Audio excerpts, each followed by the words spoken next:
Hi, I'm Skating PJ, and this is Let's Talk About It, the Skate Ontario podcast, where we're going to get up close and personal with members of our skating family who have a connection to Ontario. So, let's talk about it.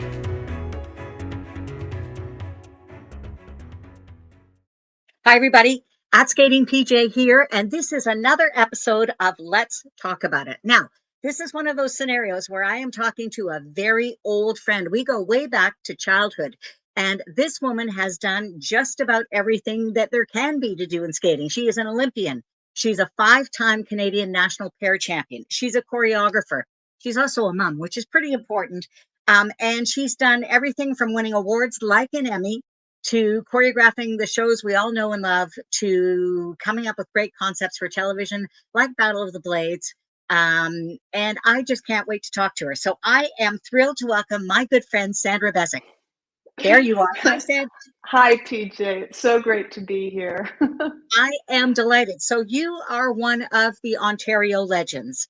And Oh Let's Talk gosh. About It is focused on skating friends and family who have a connection of some kind to Ontario. So you were a pair champion with your brother, Val Bezic. And I want to know, how did you two get into skating to start with? Oh gosh. Well, we're going way back.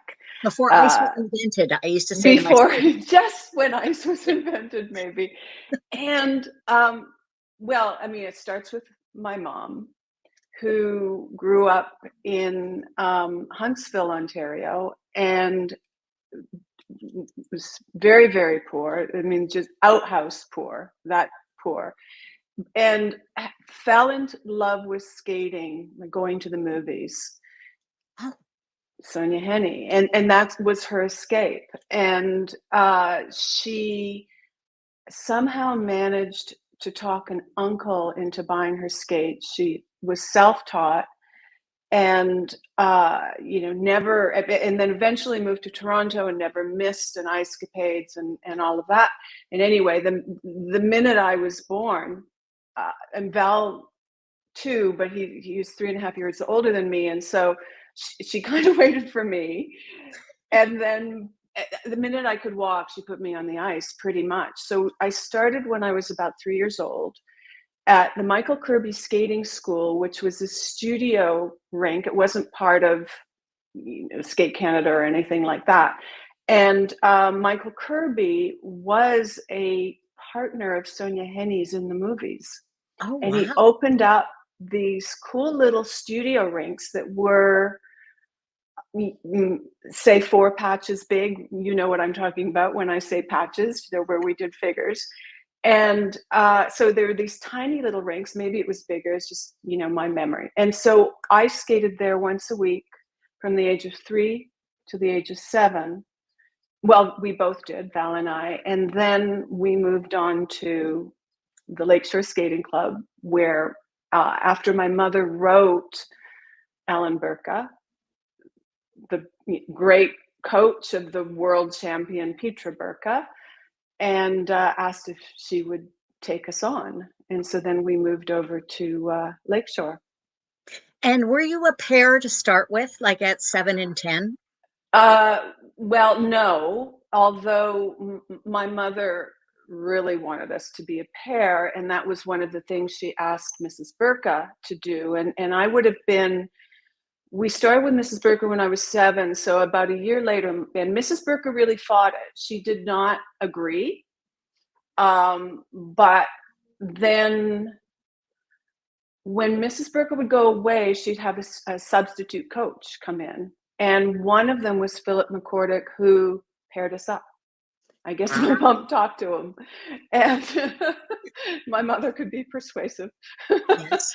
and then so we were paired up, and so we started skating together when I was about 8, and then things progressed really quickly, Yeah. too quickly in retrospect. Now, why do you say that? Well, because it was a flash in the pan. It was over before I was a person. Okay. Uh, I was 10 when we won Novice Canadian Pairs. I was 13 when we well, 12 when I went on my first international competition, which was North Americans back in the day when we had North Americans, and then 13 when we won our first senior title, and I was burnt out by 17. So, uh, and injured and going through everything that a young girl goes through at 16, 17, and my world fell apart. And so, had in retrospect, had I been not as pushed as hard and paced and nurtured in a different way, I think things would have been different. Yes, But they might have um, been. it also kind of informed how I work with skaters now, I think. Do you know what? And honestly, whether you realized it or not, skating was truly in your DNA. And as a result, your career, whether you went away from it for a little while, you came back because I knew you back in the days as a young woman where you were also in the like the bathing suit business of designing bathing Oh suits, gosh. I Oh believe. gosh. Yeah, we go back. We go back. I mean, I mean that I break into a cold sweat when we go through uh, when when I stopped competing, I fell apart. And I mean, we're sort of jumping to a part of the story that is very hard for me to actually speak about. That sort of burnt out stage where you don't know what your identity is without skates on. And you say that skating is in my DNA. I don't know that Okay. because I never had a choice. Okay. Granted, I had a choice as an adult to return, but did I really have a choice if that was my only education? Okay. So um, it's really a double-edged sword for me. It's bittersweet. It's all those things. And I'm obviously very grateful for the sport and very grateful for the experiences that I've had. But I'm still not certain that skating is in my DNA. I think creating is. I think um, somehow moving to music or responding to music, but I don't know what I'd be if I weren't a skater, because I So let's never really tried to figure that out. I mean, I tried, but then I came back. So let's talk. First of all, the choice was somewhat taken away from you because you had a career ending injury as you were preparing for the 1976 Olympic Games, if I've got the Mhm. story right. So it's not like you were able to leave the sport on your own terms, which I think can also influence your perception of what was going on at that time. And you're young. Yes, You're a I teenager. was young, but it was more than that, PJ. I Okay. mean, that's the line in the press report. That's Okay. not necessarily the truth. There was so much to that. I think the burnout, the insecurity that young girls go through at Yep. that time, that was all happening to me.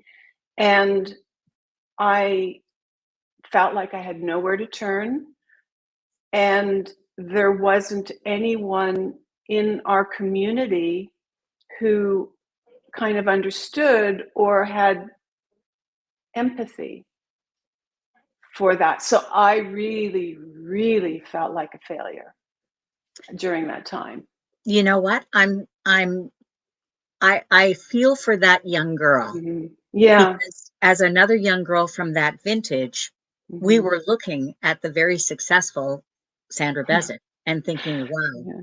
that's a cool life. But Yeah. let me go back to something that you said, which I find very interesting, which is how your experience has informed your decisions in treatment of other skaters.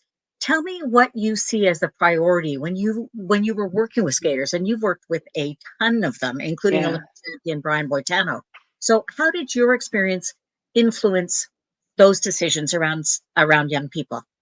Um, I think I very consciously try and mirror to them their hearts and their own desires. I'm not at all good with with a skater who's not self-motivated, who's not made this choice for themselves. So that's so therefore I'm not very good with younger skaters who don't exactly know why they're there. Okay. I'm better with an older skater who's self-motivated, so that I can sort of support that and mirror to them so that they can find their own voice. I think that's very much my style, to uh, really recognize who they are, what their dreams are, even if they aren't able to articulate them verbally, just by watching their body language and how they respond to whether it's music or movement or ideas. And I try to give them what maybe I didn't get. I know I got it in some places. I mean, with our, do you remember Brian Foley? Brian Foley Yes. was, I mean, it just, he knew me Yeah. and he cared about me and as a person. And so that's what I try to do, instead of just, being a disciplinarian and a demanding. I'm a softie. I'm a softie. That's If we know you, we know that about you. So tell me a little bit about working with, like, obviously, Barb and Paul come to mind. Barb Mhm. Underhill, Paul Martini, world Yeah. champions, as well as solo skaters. What is the difference in the dynamic in working with a pair versus a single skater for you? Well, Barbie and Paul were really my first serious competitors, and I was so lucky to be called by Lewis and Mary Jane Stong, and sort of taken under their wing. And so with Barb and Paul, because I was a pair skater myself, the transition was quite easy, and I love to collaborate, and I love that about what we can do as a pair. And I knew the technique inside out, so that was a comfort zone for me. But I also competed singly, so I don't know. What's different? I don't know. I think I'm not different. I Okay. think that I work collaborative, or I try to work collaboratively with all my skaters. Yeah, for sure. For sure. Some of the stuff that you have done. So I have what I call the playlist in my mind. And it's programs that I know I'm just going to go back and watch over and over and over again because they're kind of like my happy place. Oh Now, wow. quite a number of Kurt Browning programs have ended up on that playlist, courtesy of you, Barb and Paul, of course, Brian Boitano. I mean, but I want to come to Kurt Browning. You had a very special relationship with the creative expression that you were able to introduce him to. I mean, he's a genius as well, Yeah. and I think it was always there. But you brought out something that was a little bit different that hadn't been seen before. I'll say one word. Sometimes it's two. Casablanca. Um, Uh, Talk to me a little bit about that kind of development of character, because I'd love to see more of that in skating. We see some of it, but I'd love to see more of it. So, developing a character for a person, do you have to make sure it's the right person, or can you impose Casablanca on anybody? I already know the No, answer. no, and this is what I learned from Mary Jane and Louis Stong, because Casablanca was Mary Jane's idea, so Okay. I cannot take credit for that.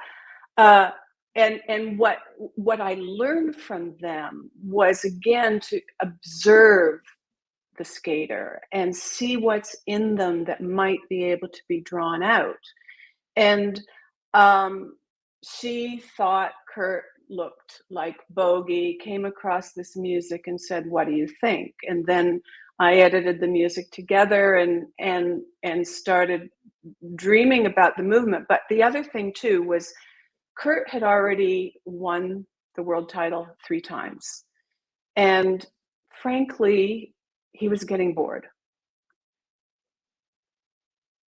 And also feeling the pressure. And so I started working with him at kind of the perfect time, because I mean, even though we worked together in '88, this time round, he was looking for a different kind of stimulation, and we found in each other this whole sort of character-driven concept, because it's something that I've always loved. David Wilson sort of held a mirror up to me and said that my style is very cinematic. And when he said that to me, it was like, oh, okay, yeah, I guess it is, because I'm always character developing when I choreograph.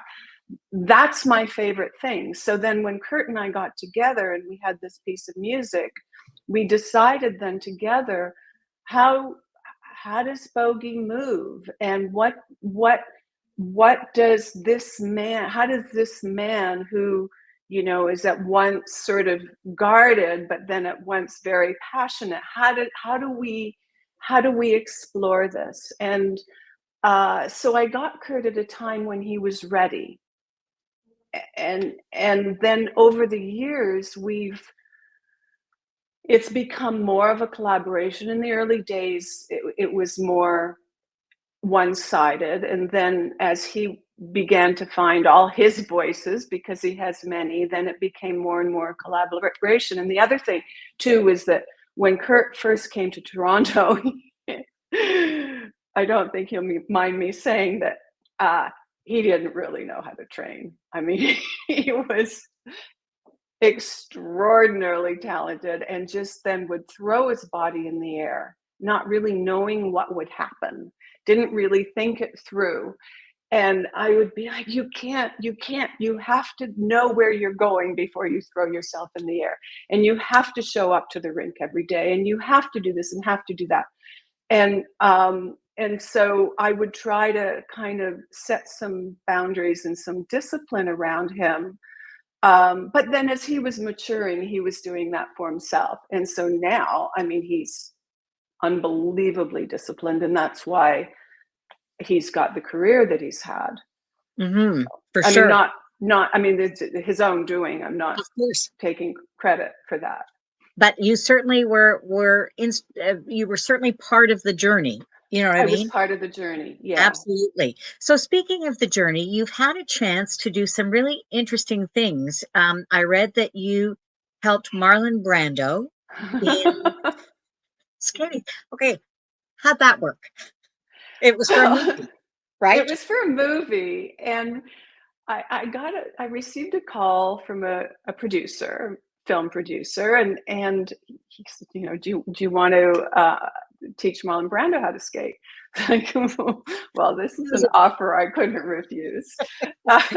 So I spent 3-4 months over a whole summer period in Toronto and New York, a couple times a week, meeting Marlon at the rink. I mean, we met at Weston Skating Arena, just the two of us, and his sidekick was also his hair and makeup artist.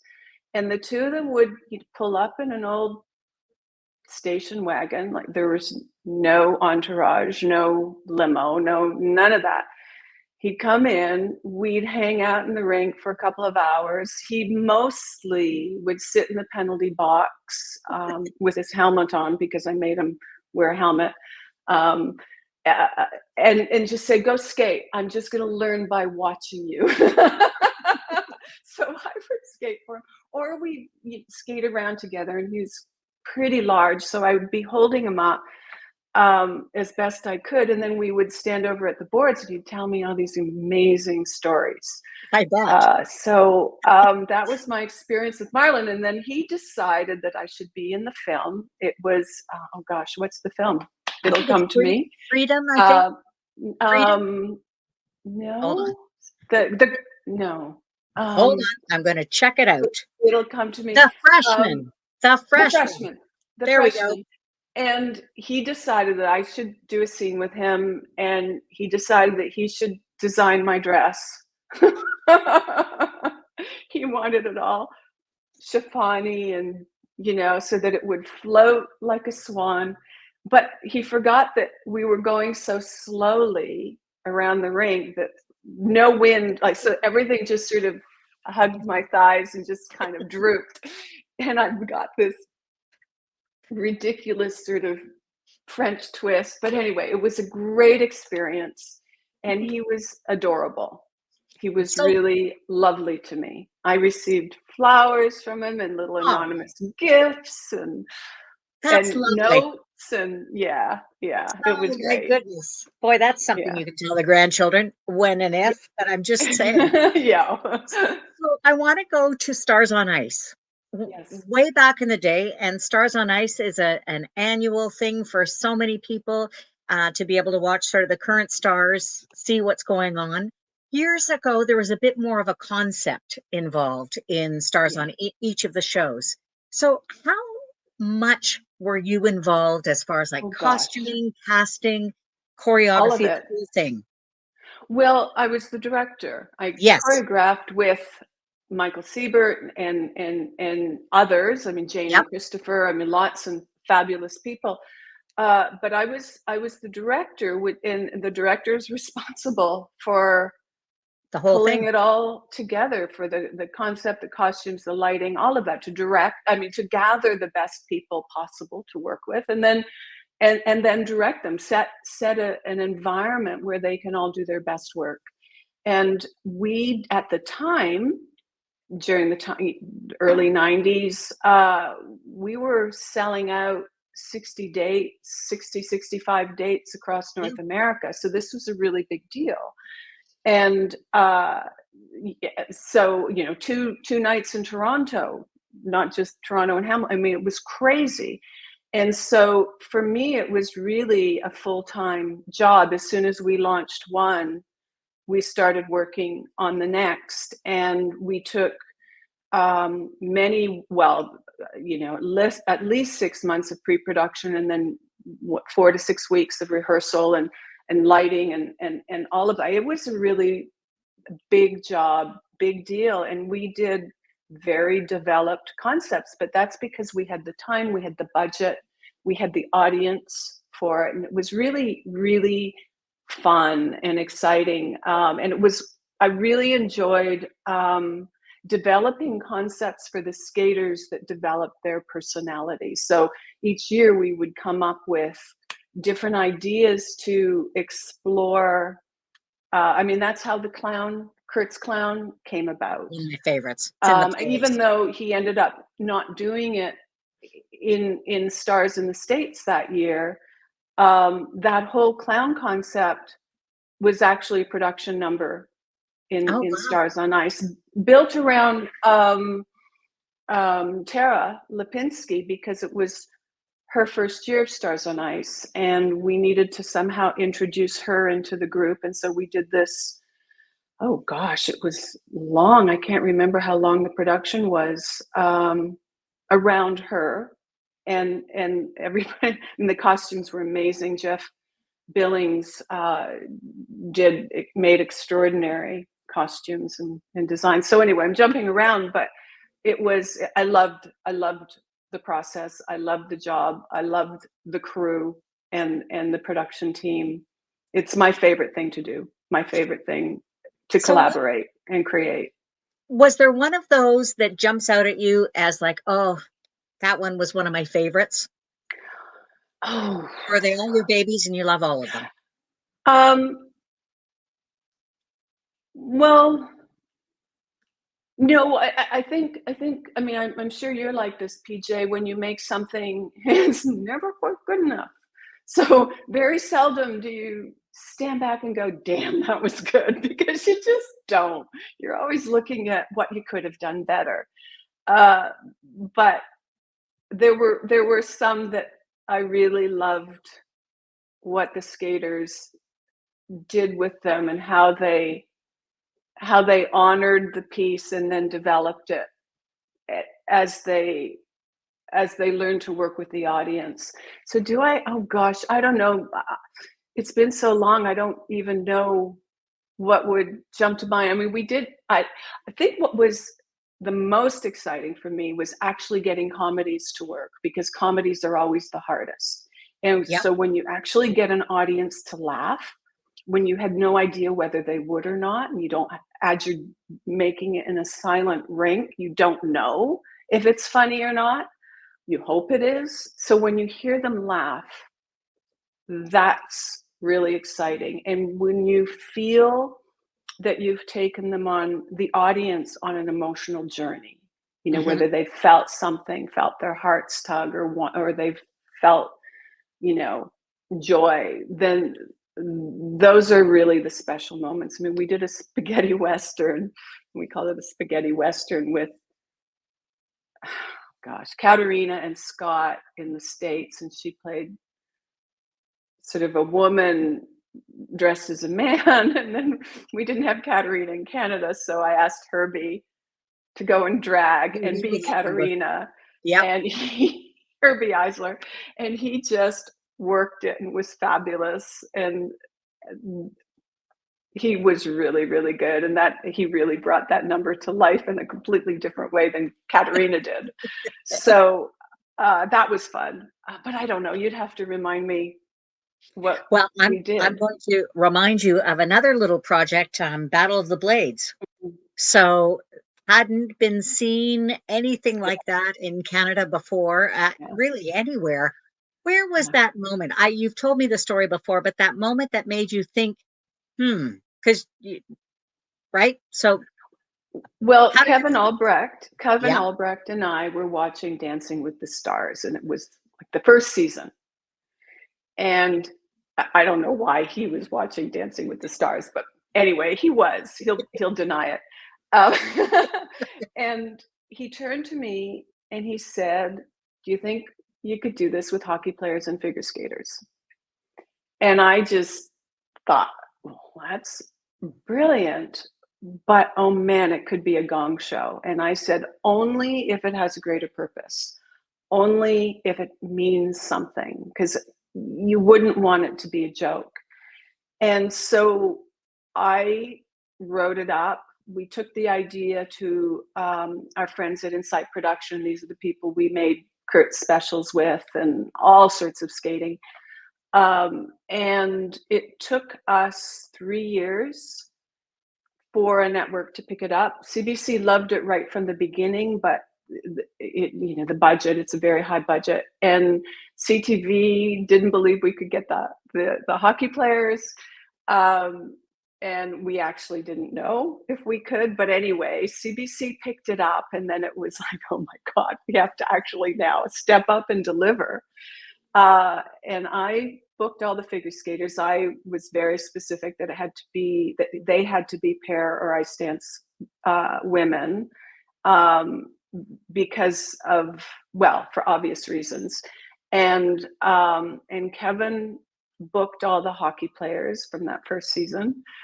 Well, and continuing on, but that first season was crazy because his first hockey player was Ty Domi, and Yep. thank goodness for Ty, because it wouldn't have happened had he not signed on, because all the other players were going, Domi's doing it?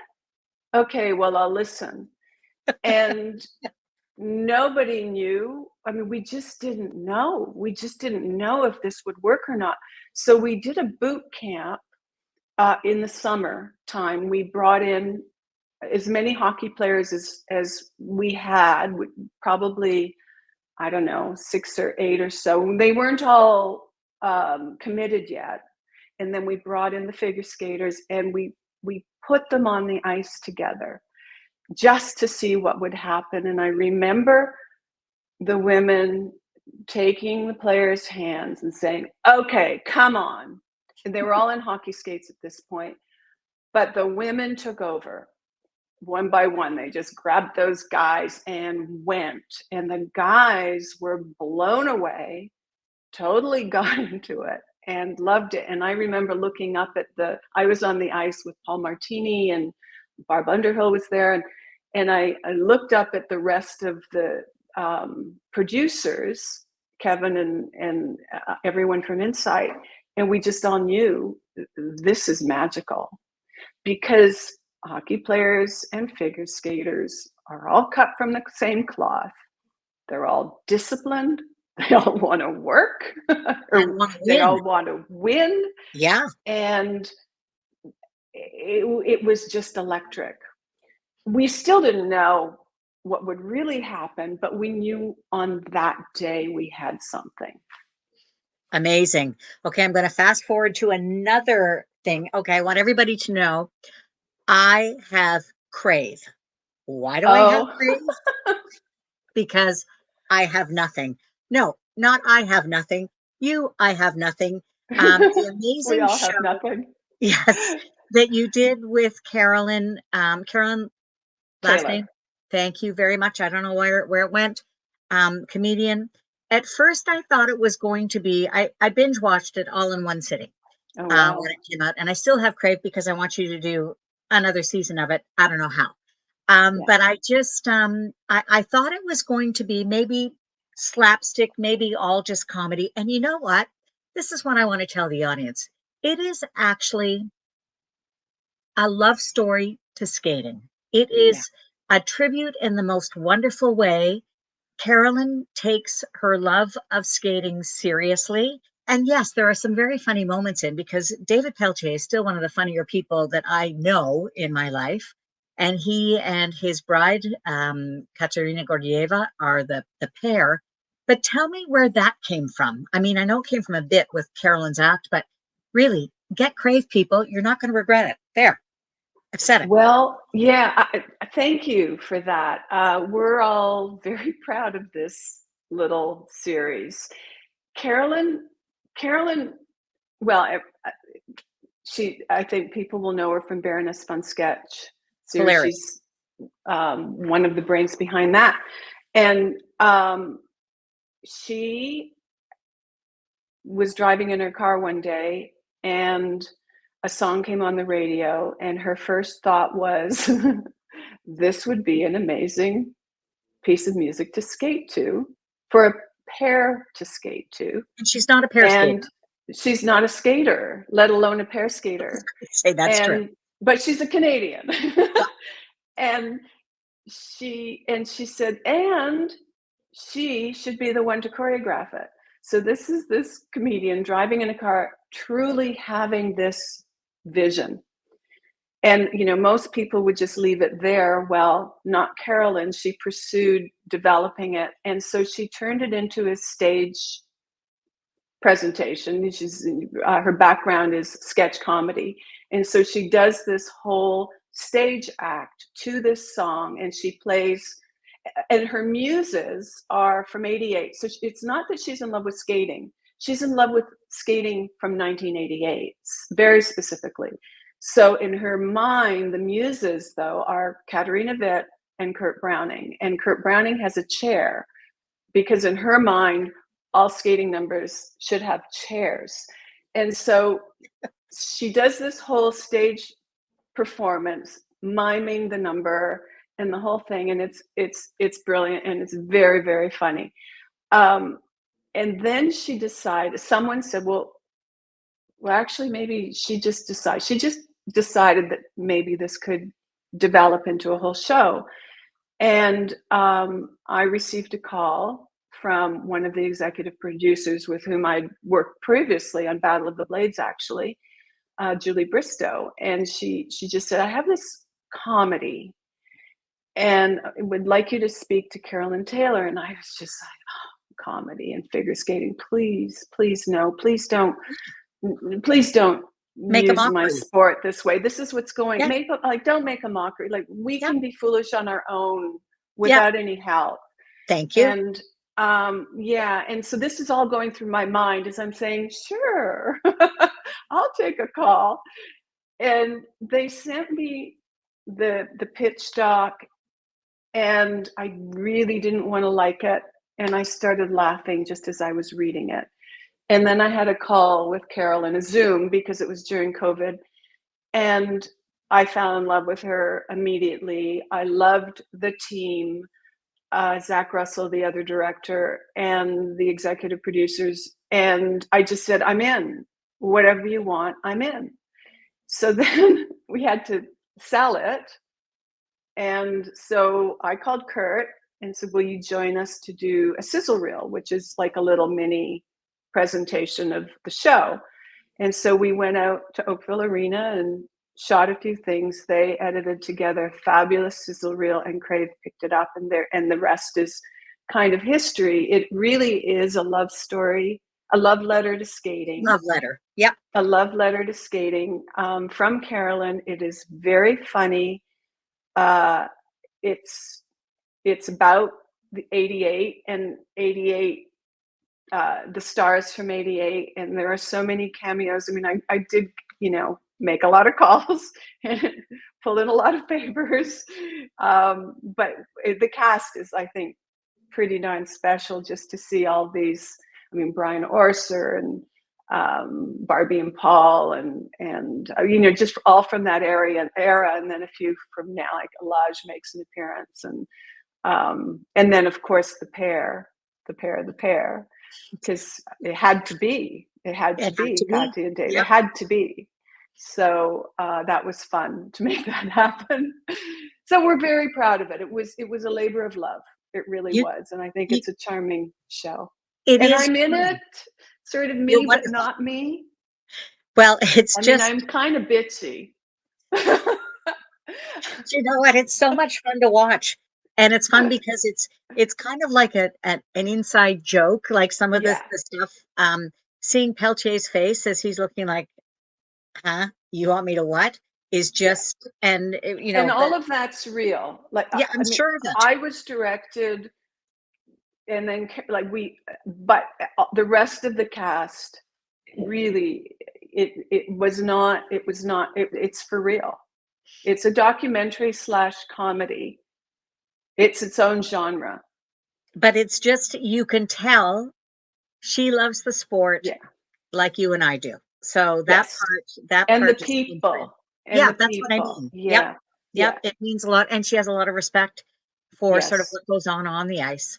Yes. So I'm still continuing with my Crave membership, and I may go back Good. and watch just even when we get off this call. Uh-huh. I'd like you to just, for a moment, let's turn our attention to sort of the young skaters here in Ontario. Mm-hmm. What would you like to say about coming from this province? I don't know if people know this, but there are over 80,000 skaters in Skate Ontario. We have 40% of the skaters in the country are in this section. That's 80% amazing. of the national team also comes from Ontario. It's a very long legacy of which you are part. So just as kind of a closing, what would you like to say? Oh gosh, I think when I got the call from you or the email from you asking to speak about skating in Ontario, I was thinking, okay, I mean, it's been such a long time, but what do I remember? I remember the joy as a child of the fun I had at the rink, the fun I had with the other skaters, the fun I had performing. And that's one of the things that I'd really love to see encouraged. And I know it's really tough now with time and money and all of that. But we used to have so many little shows and little, like, whether they were club carnivals or pop concerts or just opportunity to perform. And I do feel that that side of it, of allowing skaters to play and learn to perform and learn to enjoy and work with an audience, has somehow dissipated because of time, because of money, because everybody's focusing on all the gotta do this, gotta do that, that the whole element of play has maybe fallen to the background. And I think, and that if you go and look at the skaters who have had the longest careers, who have who have been impactful on our sport, it's because of that genuine love, and the fact that just love being on the ice and love those hours and love playing, like Kurt. Like who plays more than Kurt? Kurt's, that's what he does. But it's such an important part of creation and of skating, I think. And so that's what I would say is, don't forget that whole side of it. I would, I think I just think it's really important that each session, each time you step on the ice, it really does have to be fun. So for parents and for coaches, keep that in mind when you're working with your kids. You know what? That is an Yeah. absolutely fantastic lesson to end this on. Sandra Bezic, I cannot thank you enough for doing this. Lunch is on me next time we see each other. It's out there now. People know. And congratulations on everything. Thank you. Thank you, PJ. It's such a pleasure to speak with you. And yes, let's do lunch. You bet. Okay. Bye for now. Bye-bye. Thanks for joining us for another episode of Let's Talk About It, the Skate Ontario podcast. Don't forget to follow us on social media. I'm at Skating PJ. Until next time, bye for now.